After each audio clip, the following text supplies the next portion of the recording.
Welcome back, my business associates. Today I'm going to go over my personal top 5 favorite hunters to play as in Star Wars Hunters. I would say most of these hunters are pretty on meta though. Nothing too offlandish like a butthole Graz. Sorry Graz, you got caught in the crossfire, that's just how it be sometime. Let's get started. Please subscribe and hit that like button. No, seriously, please do so, I'm begging you. My wife left me because she said it wasn't big enough, and she was obviously referring to my YouTube channel. Coming in at number 5, and this might be a little bias, Pillbush. Pillbush is our new hunter in Season 3 of Star Wars Hunters. She has an insane damage pool, while also being a good little tank. Able to easily get multi-kills with her ultimate. Her whiskies are a quick sand pit for other hunters to crawl through, allowing you to blast your cannon load all over them, and easily dodge incoming fire with her mechanical leap. Can't lie though, she is pretty cheese to play right now. She's very overpowered for a damage hunter. Aforementioned great health pool, crazy base DPS, and the whiskies stop everyone in their track. I mean, everyone was abusing Sentinel when he was at the top of the food chain, so the same situation here. Even after she gets nerfed, which will definitely need to happen, I still expect to play with her a lot. Who knew rapid firing a grenade launcher at other people was so fun? Number 4, and no, I'm not talking chicken sandwich combo, Miss Zaina. Zaina is my favorite support hunter to play as, and for good reason.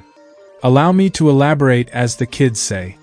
Her DL-44 blaster does great damage if you land your headshots, even able to strip down tanks' health points at a good rate. Her back-to-bombs make it so you have to be in the action with your team if you want to keep them alive. The funnest aspect to play her is your dodge mechanic. Able to dodge incoming fire and even abilities, finessing other hunters in battle is always a satisfying way to kill enemies. You can also hit cheeky escape routes with her dodges. Zaina has a bit of a skill gap to learn at the start, but you will quickly enjoy your time playing her. Number 3 is our favorite Sith apprentice, Reeve. Reeve is played best as a run-and-gun hunter, coming in, dealing high DPS, and getting out before your small HP pool of 150 is depleted fast.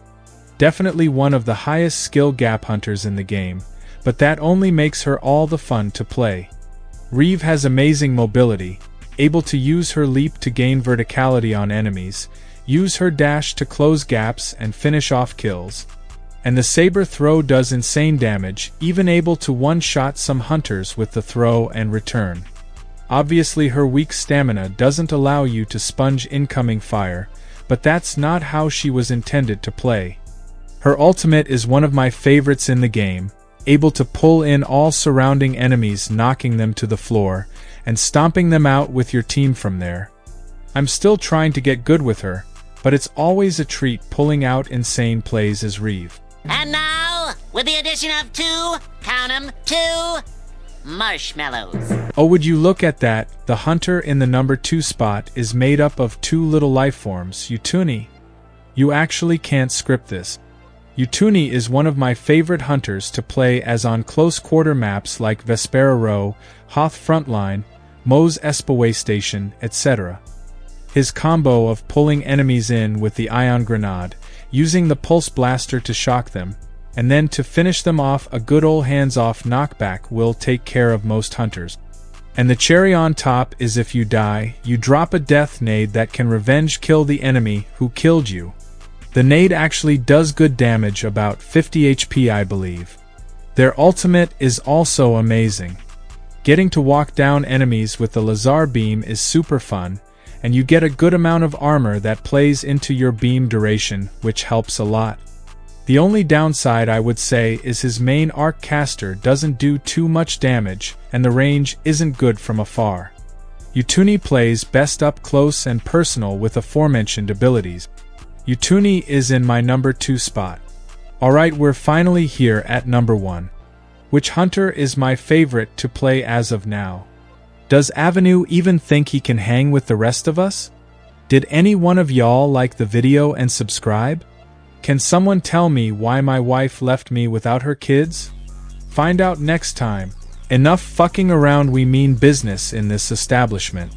Leave a comment below what you think my number 1 spot is. And if you know me, then you'll know that it's Diago. Yippee! Surprisingly, when I first started playing, I thought he was one of the best hunters in the entire game, and I would see a lot of good Diago players going crazy with him.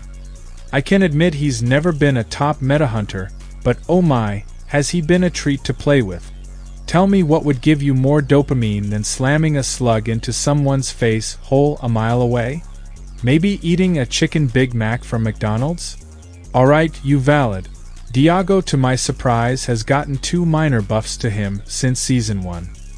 He now has a solid ammo count before having to reload, so that means more damage with him.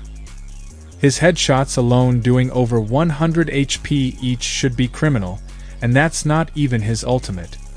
His ultimate piercing rounds is like a railgun blasting anyone and everyone in his path, slicing through shields and pummeling through your hopes and dreams. Take that 100 HP from earlier and double it, and all of a sudden your beefy tank isn't looking too vascular now, is he? You only get 6 rounds, I believe, so you have to make sure you're using them all effectively depending on the scenario. If you know you have an enemy squad stacked up on each other, you can easily snap on one by one and take them out. If your enemies are spread all over the place and they're mostly tanks, it's gonna be hard to get good value out of it. His mine ability and wall hacks also provide great flank potential and also defense for your angle position, or even on the objective. Let's not forget he's one of only 2 hunters to have a grapple to get wherever he wants to on the map. It's kinda like a bus pass, except you don't have to wait 30 minutes in the cold rain at night to get somewhere else. Diago is my homeboy, and so he's my favorite hunter to play as in Star Wars Hunters Season 3. Thank you for taking the time to watch the video. Please consider leaving a like and lightly tapping that subscribe button. This is Avenue jacking off. Oh shit, I meant signing off, not jack. Oh, how am I gonna explain this to my sponsor?